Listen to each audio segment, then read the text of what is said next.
That was the night the house stopped feeling like home. The memory begins in the golden flicker of a single candle that trembled between 4 half-full plates. Outside, snow pressed softly against the kitchen windows, erasing the world beyond the glass. Inside, the only sounds were the scrape of forks on porcelain and the gentle ticking of the old wall clock that had marked every meal since childhood.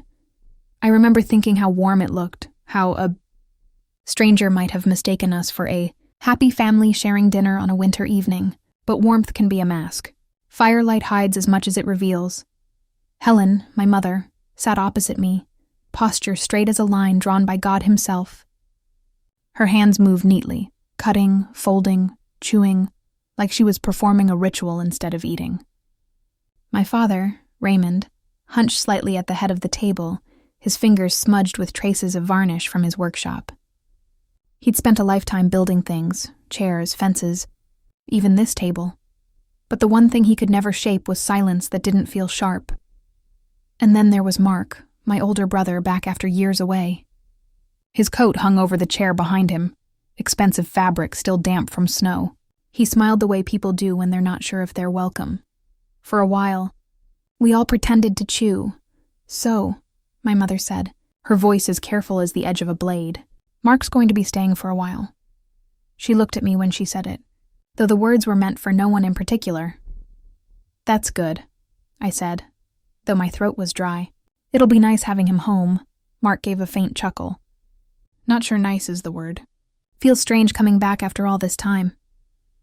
My father cleared his throat. Strange or not, family is family. You don't turn away your own. The fork in my hand paused midair. Something in his tone felt heavier than the words themselves, as if it was aimed at someone else entirely. I'll stay out of the way, Mark added, just until I figure things out. The divorce papers went through last week, so his voice trailed off, and for a moment, even the clock seemed to hesitate. My mother reached out, touched his hand lightly. You'll have your old room back. We've kept it almost the same. The air shifted. A quiet unease crept into my chest. My room? I asked before I could stop myself. No, sweetheart, she said, not meeting my eyes. Your old room, upstairs, the one you're in now. The candle's flame wavered. I blinked at her, unsure if I'd heard right. Wait, you mean my room? My father set down his fork with a faint clink. Your brother needs space, a place to start over. You've been here almost a year now. Maybe it's time to think about getting your own place again. My heart thudded once, loud enough that I swear the table shook. I just started working part-time again, Dad. I'm saving up, but I can't. You're 32, Evelyn, my mother said, soft but firm. You can't keep staying here forever. I looked between them. I came back because you told me I could. Because you said it was okay while I got back on my feet. Her eyes flickered. Something like guilt, then fear. We didn't expect this to happen with your brother. He needs what? My bed? My voice cracked. You're choosing him over me. Mark shifted uncomfortably. Evie, don't... No, I said, shaking my head. Don't tell me not to. You have a place. You always land on your feet. I'm just... Stop it! My father snapped. The suddenness of it cut through the air like glass breaking. He wasn't a man who raised his voice often, but when he did, it carried years of unspoken things. We're not choosing anyone. This is practical. You're grown. He's starting over. It's time you started standing on your own 2 feet. My stomach twisted. I wanted to remind him how I'd spent months looking for work, how I'd helped Mom with groceries, how I'd been trying. But words felt useless against that tone. Raymond, my mother whispered, as if afraid the walls might hear. He turned toward me again. You've had time, Evie. Maybe this is what you need. A push, I repeated, quiet at first. Out the door? The silence that followed was colder than the snow outside. For a moment, nobody moved. Even Mark had lowered his head, staring at his untouched plate. The candlelight flickered, casting long shadows that danced across my father's weathered hands. I thought about how those hands used to lift me onto his shoulders when I was small, how they'd fixed every broken toy, every loose step on the porch. Now they were folded neatly on the table, as if he'd already let me go. I stood slowly. The chair's legs scraped against the floor, loud in the quiet. "Evelyn," my mother said, her voice trembling for the first time. "Where are you going?" "I don't know," I whispered. "But somewhere that's mine." Snow had already gathered against the front door when I stepped outside. The air hit my face like cold water. I pulled my coat tight, though the buttons refused to meet. Behind me, the house glowed faintly, each window a small square of amber light. I waited for someone to come after me. They didn't. The night smelled of pine and chimney smoke. The wind carried faint laughter from another house down the street. Someone else's family. Someone else's warmth. I walked. The snow crunched softly beneath my boots, every step erasing what came before. The cold bit at my skin, but somewhere beneath it was something else. A strange, fragile calm. I passed the old oak by the corner, its branches heavy with snow. When I was little, Dad used to hang bird feeders there. I'd watch sparrows fight over crumbs while he whittled shapes from scrap wood. It had always felt safe then, like the world was small enough to fit inside our yard. Now, it looked like a stranger's tree. By the time I reached the end of the street, my hands had gone numb. I turned once more to look at the house. It stood still and silent, wrapped in its own warmth, the candlelight from the dining room flickering faintly through the curtains.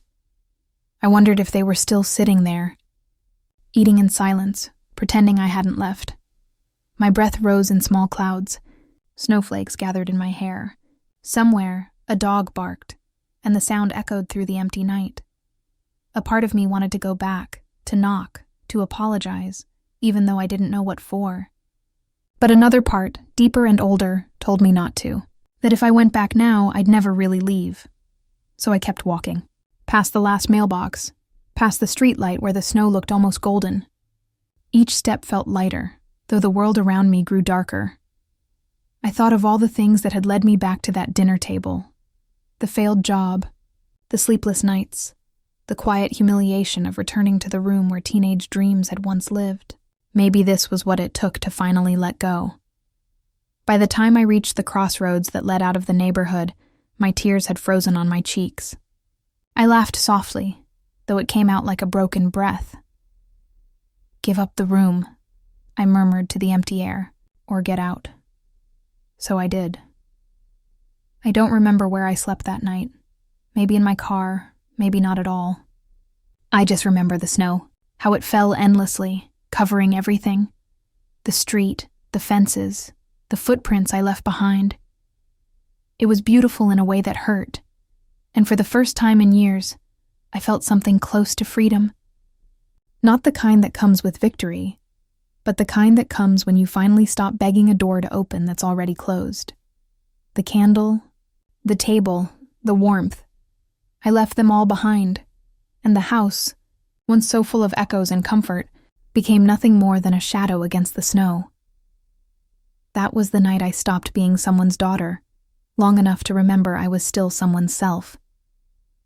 The night the house stopped feeling like home. The first night after I left felt like walking through someone else's dream. Snow drifted in slow spirals, catching the orange glow of the street lamps until it looked almost golden. My coat was unbuttoned, my hands trembling as I tried to keep my breath from fogging too much. The town's Christmas lights blurred through the tears clinging to my lashes. Halos of color. Too bright. Too kind for the ache in my chest. Every window I passed seemed to hold a small story. A family laughing. A couple stringing tinsel. Someone stirring soup in a dim kitchen. I wondered if they knew how sacred it was, that small, ordinary togetherness. By the time I reached downtown, my feet had soaked through. The shops were closing. The sound of a bell marked each locked door. But near the end of the street, past the post office and the old movie theater, a bakery window still glowed. It was called Dalton's Bread and Morning, painted in soft gold cursive across the glass. Inside, the shelves were mostly empty, but the air shimmered with the smell of something warm. Sugar, cinnamon, and forgiveness. I hesitated, then pushed open the door. A small bell chimed, and a woman looked up from behind the counter. Her hair was silver and tied loosely, her eyes the kind of blue that time never dulls. "Evening, sweetheart," she said, voice gentle but firm, like someone used to speaking to ghosts who refuse to rest.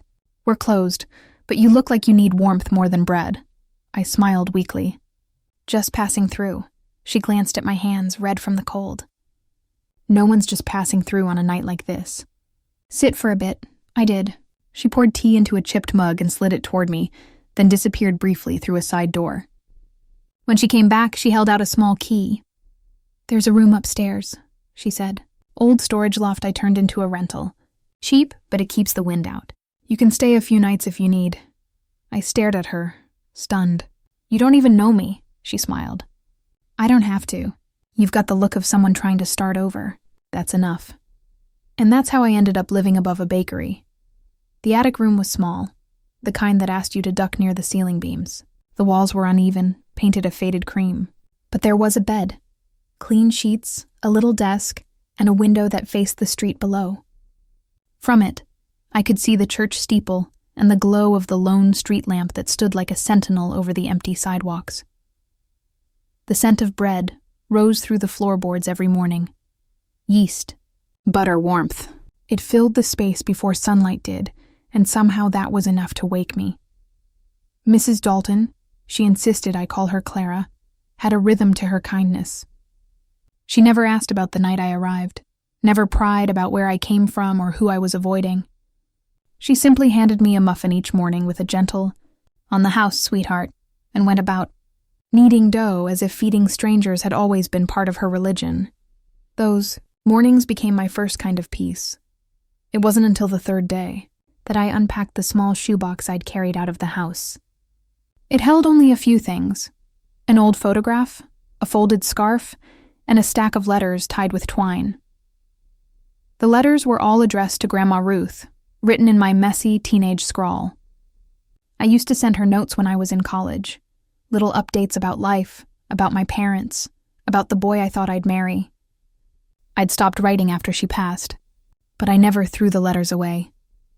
Now, sitting cross-legged on the floor of that attic, I untied the twine and began to read.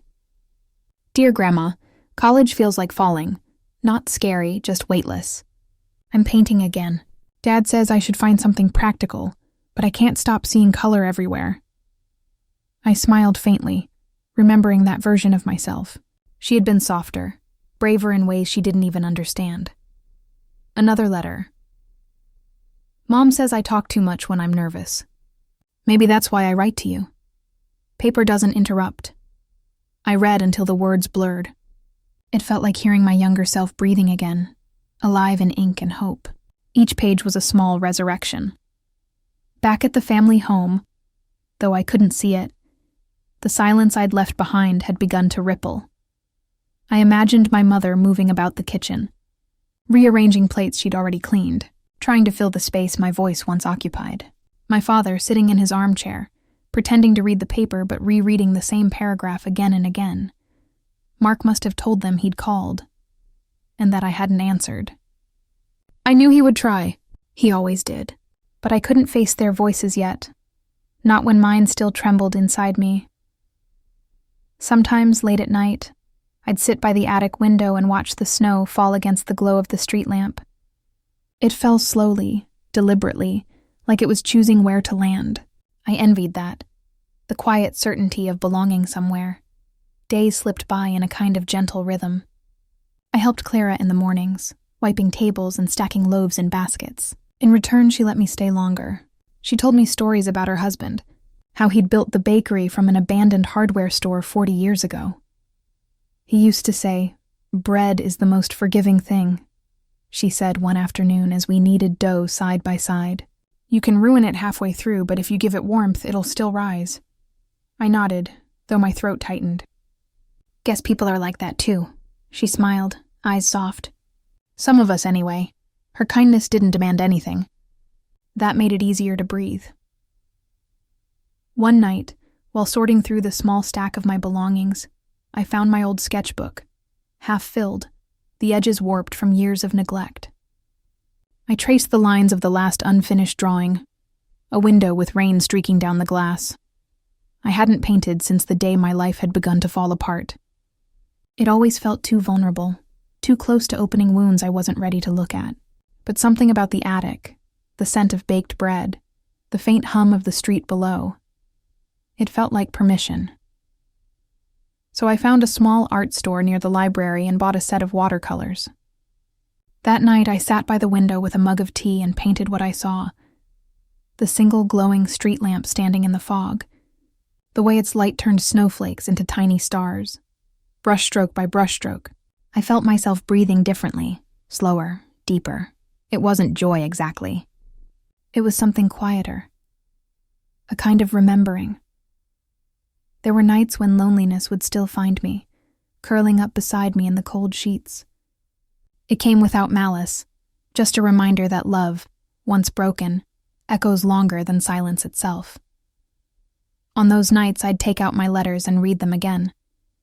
Each one reminded me that I had once believed in light, in family, in small miracles. Maybe I could again. Once, while wiping the bakery counter, Clara looked at me with that same knowing softness. "You've got paint on your hands," she said. I glanced down, blue smudges along my fingers. "I've been painting again." Her smile was proud, almost maternal. "Good, keep making beauty out of the mess. That's all we can really do," I laughed softly. "Is that what you did?" She shrugged. Every day since he passed, her simplicity disarmed me. It reminded me of my grandmother, the way she found grace in peeling apples, in mending sweaters, in existing gently. Maybe kindness was the only thing strong enough to rebuild a life. One morning, I woke to the sound of church bells. Outside, the town was blanketed in white. I opened the window slightly, letting the cold rush in. My breath fogged against the glass, and for a long moment I just stood there, feeling both fragile and alive. In the corner of the desk lay one of my finished paintings, the street lamp, glowing against the snow. I looked at it and thought of my father's workshop light, how it used to burn late into the night when he couldn't sleep. Maybe we weren't so different after all. Just two people trying to create warmth in a cold world. I reached for the shoebox of letters again. The topmost one had a small note I'd written on the back years ago. "When you feel lost, draw light." I smiled. Maybe that's what I'd been doing all along, drawing light out of darkness, even when I didn't realize it. That evening, I painted until my fingers cramped, the soft brush sounds echoing like whispers through the attic. The snow outside fell heavier now, blurring everything beyond the window, but I didn't mind. I had light enough here. I paused once, staring at the canvas, at the way the yellow bled into white, how it didn't fight, just melted softly. The way colors forgave each other. I set the brush down and leaned back, whispering to the quiet room. Maybe home isn't where I left, but what I build again. The words hung there, gentle and trembling, before sinking into the hum of the bakery below. Somewhere downstairs, Clara laughed with a customer, and the sound floated up like music. Outside, the street lamp still glowed, patient, steady, waiting, and for the first time since that dinner, I no longer felt like I was standing in the cold. The morning light came pale and tender through the frost-dusted attic window. A month had passed since that night, the dinner that split the house in two, but Evelyn still woke with the echo of her father's voice ricocheting quietly through her chest. The room was small, but each object in it had begun to root itself into her life.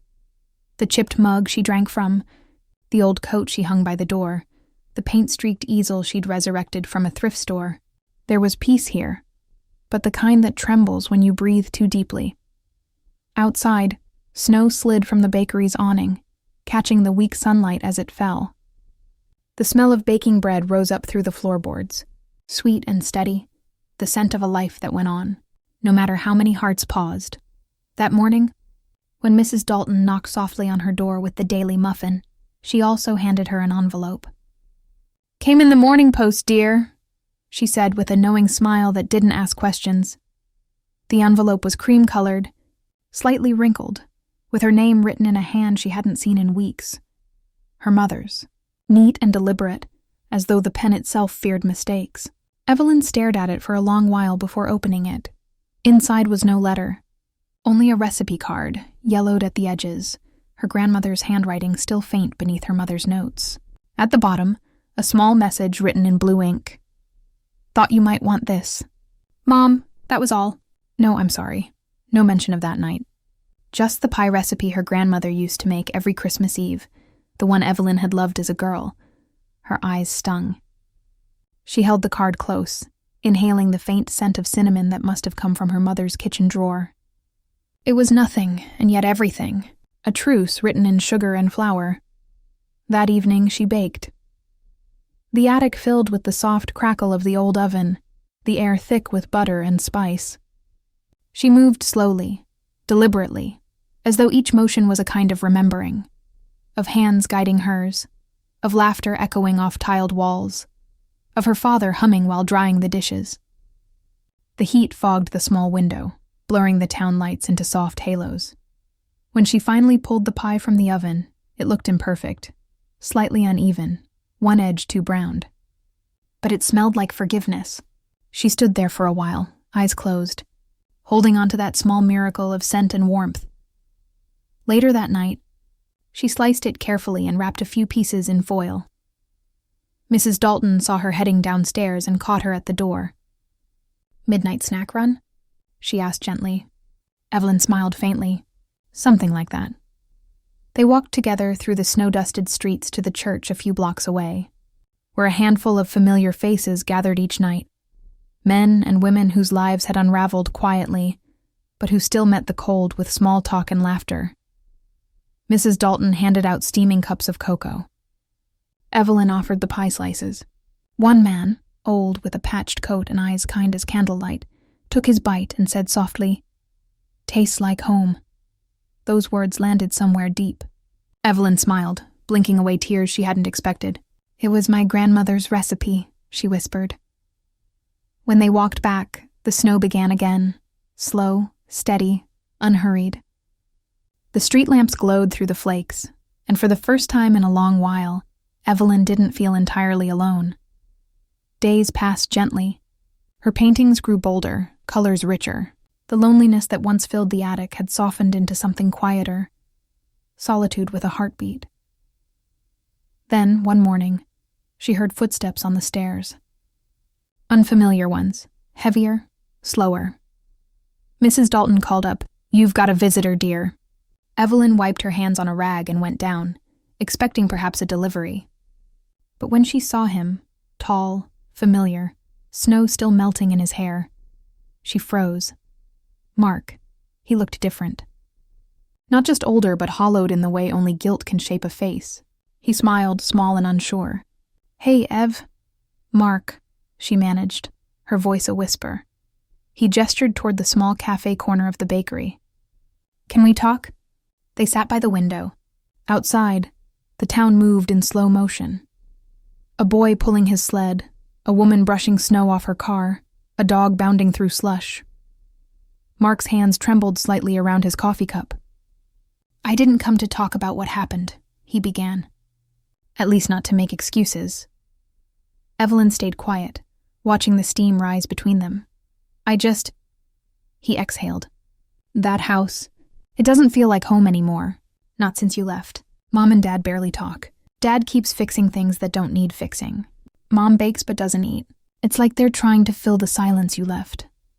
Something cracked quietly inside her. She had imagined anger, resentment, maybe defensiveness, but not this. "I was angry too," he said softly. "Because I knew you were right. You didn't deserve that. I just didn't know how to stand up to them." Evelyn looked at him. Really looked. At the man who had always seemed untouchable, now shrinking beneath his own remorse. "I got your number from Mom," he continued. "I almost didn't come. But then I thought, maybe I should see where you landed." He glanced around. "You've made something here." She smiled faintly. "It's not much. It's yours," he said. The words settled gently between them. They talked for an hour, about their childhood, about Grandma's garden, about how the pie recipe had somehow survived all those years folded in a kitchen drawer. Mark laughed at a memory she'd forgotten, her trying to sneak cookie dough as a child and blaming the dog. For a moment, they were simply siblings again, not exiles from the same house. When he left, he hesitated at the door. "You know," he said quietly, "I think they miss you more than they'll ever say." Evelyn nodded, her throat tight. "Maybe," she whispered, "but I needed to miss them too. To remember what it meant." That night she sat at her window again. The snow was falling thicker now, the kind that muffled every sound, turning the world into something almost sacred. She looked at the pie tin on the counter, at the small stack of letters she'd written to her grandmother, at the half-finished painting by the easel. Then, almost without deciding, she picked up her car keys. The drive was long, the road slick, the headlights slicing through the falling snow like thin ribbons of light. Fields passed by in silence, barns crouched under white roofs, fences blurred into shadows. Her heart pounded, but not from fear, from the strange calm that comes when you finally stop running. When she turned onto her parents' street, the house appeared like a ghost, windows glowing dimly, smoke rising from the chimney. It looked smaller than she remembered, almost fragile.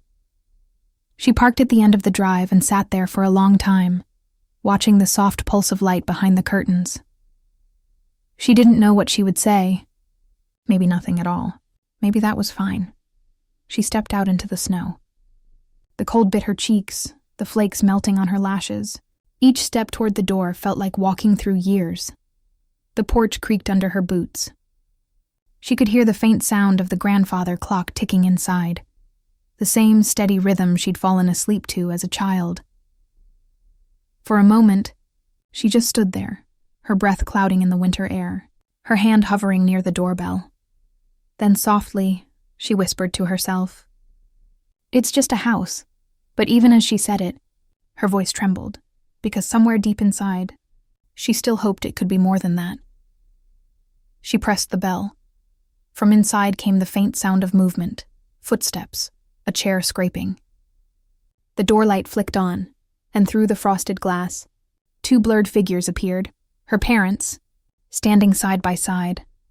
The knob turned slowly, and as the door opened to the winter night, Evelyn felt something shift, a small, almost invisible thaw. The porch light burned low, its glow bleeding into the snow like honey over milk. Evelyn stood there for a long moment, her breath coming out in soft clouds. The wooden steps beneath her creaked as if remembering her weight. The door opened. Her father, Raymond, stood in the frame, eyes shadowed, flannel shirt tucked into worn jeans. The smell of wood smoke drifted from inside, familiar and heavy. For a heartbeat, neither of them moved. He blinked once, as though unsure she was real. "Evelyn." Her name left his mouth softly, stripped of authority, of pride. Just a father speaking to his daughter. "Hi, Dad," she said quietly. Her voice trembled with both fear and relief. Behind him, she heard her mother's footsteps. Light, careful, the sound of someone holding their breath. Helen appeared in the hallway, her hands still dusted with flour, her apron slightly crooked. For a second, her lips parted, then closed again. No one spoke. The air hummed with what hadn't been said for too long. Then Raymond stepped aside. "Come in," he said simply. Evelyn crossed the threshold. The house felt smaller, not physically, but in spirit, like a once grand heart that had forgotten how to beat freely. The scent of oak, cinnamon, and something faintly metallic, perhaps the old radiator, filled the room. Her eyes caught the framed photographs on the mantel. A family once unfractured, frozen in the golden light of better years. In the corner, the fireplace burned low. The flames snapped gently, a rhythm like quiet forgiveness. Her mother moved toward the kitchen. "Coffee?" "Yes, please," Evelyn whispered. They sat at the kitchen table, the same one where it had all begun. The same golden light flickered above, though now it seemed softer, older. Her father sat across from her, the silence between them no longer sharp, only cautious. Helen returned with 3 cups and placed one before Evelyn. Steam rose in slow spirals, curling like memory. No one mentioned the night of the dinner. No one said, "I'm sorry." Instead, Her mother reached for something on the counter, a small square box wrapped in plain brown paper. She set it in front of Evelyn. "I found this while cleaning your old room," Helen said, voice fragile but sincere. Evelyn hesitated, then unwrapped it. Inside lay a paintbrush, the handle worn smooth, the bristles darkened by old color, but newly cleaned and tied with a soft ribbon, her grandmother's brush. She remembered being 12, sitting at the porch steps with her grandmother, who had said, "This is for when you're ready to see the world in color again." Her throat tightened. She looked up. "You left this," her father said, voice barely above a whisper. It wasn't just a statement. It was an offering, a bridge laid gently across the years. Evelyn swallowed hard, the weight of that moment pressing behind her eyes. She reached out, fingers trembling, and held the brush. "Thank you," she whispered. Her mother smiled faintly, eyes shining. "You're still painting, aren't you?" Evelyn nodded. "Trying to." "That's good," Raymond murmured. "That's real good." The clock ticked in the hallway, slow and steady. The house, once fractured, seemed to breathe again, quietly, cautiously, like someone waking from a long illness. Hours passed in small talk, soft, uneven attempts to build something new from the ashes of what they'd burned. They spoke about the town's Christmas fair, about Mrs. Dalton's bakery. "She makes the best bread now," Evelyn said, smiling, and about Mark, who had apparently moved into a smaller place nearby. Her father listened, his weathered hands wrapped around his coffee mug. Her mother watched her with quiet pride, as though seeing her daughter not as the child who left, but as the woman who'd found her own footing. When Evelyn excused herself to use the bathroom, she walked slowly through the house, each room like a page she'd once written on. Her old room door stood half open, the bed neatly made. On the windowsill sat a small jar filled with dried lavender. Her mother must have put it there. She sat on the edge of the bed and looked out.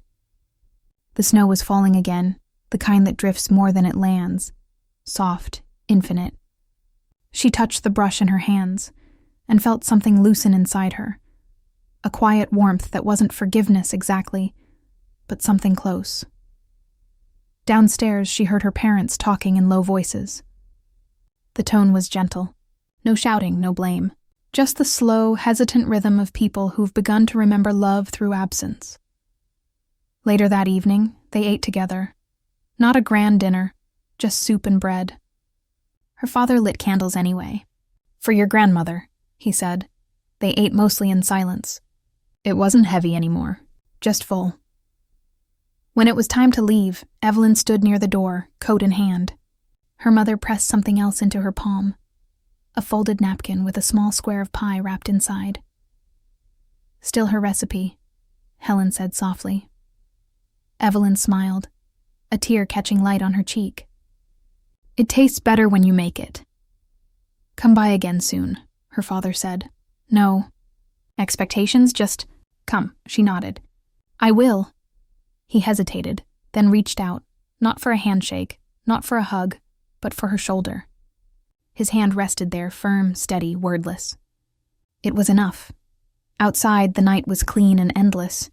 Snow shimmered under the porch light, each flake like a tiny forgiveness falling from the sky. Evelyn stood beside her car, looking back at the house, its windows glowing gold through the storm. Inside, she could just make out the shapes of her parents clearing the table, moving gently, together. She smiled faintly. Then she opened her coat pocket and slipped the paintbrush inside, close to her heart. When she returned to her attic room later that night, the bakery was dark except for the faint hum of ovens cooling below. The room smelled of flour and sugar, of comfort. She sat by her desk, the small lamp casting a pool of warm light. Then she took out a sheet of paper, simple, unlined, and began to write. "You were right. Maybe I did need to find my own place, but I never stopped loving where I came from." She folded the note and sealed it in an envelope marked "Home." The next morning, she would walk to the postbox and send it, not because it needed to arrive, but because it needed to exist. That night, she placed the brush beside her easel, The snow outside fell soundlessly, blanketing the world in white. She picked up her pencil and began to sketch. The outline of a small house with light in its windows, a single figure walking away beneath the falling snow. She drew until dawn began to lift the sky. The first pink streaks touched the rooftops, and she smiled, tired, at peace. Outside, the town stirred awake. Somewhere, Mrs. Dalton was kneading dough, the church bells chimed, and life began again, quietly, beautifully. The story, her story, didn't end with leaving or staying. It simply softened into understanding. The camera, in imagination, pulls back. Snow drifting like ash, the small house glowing, Evelyn's figure growing smaller along the street. Her scarf trails behind her, crimson against the white. No tears now, just calm. And as her voice drifts over the scene, soft and steady, it carries the final truth she's learned. If this story touched you, subscribe or share where you're watching from. These stories matter,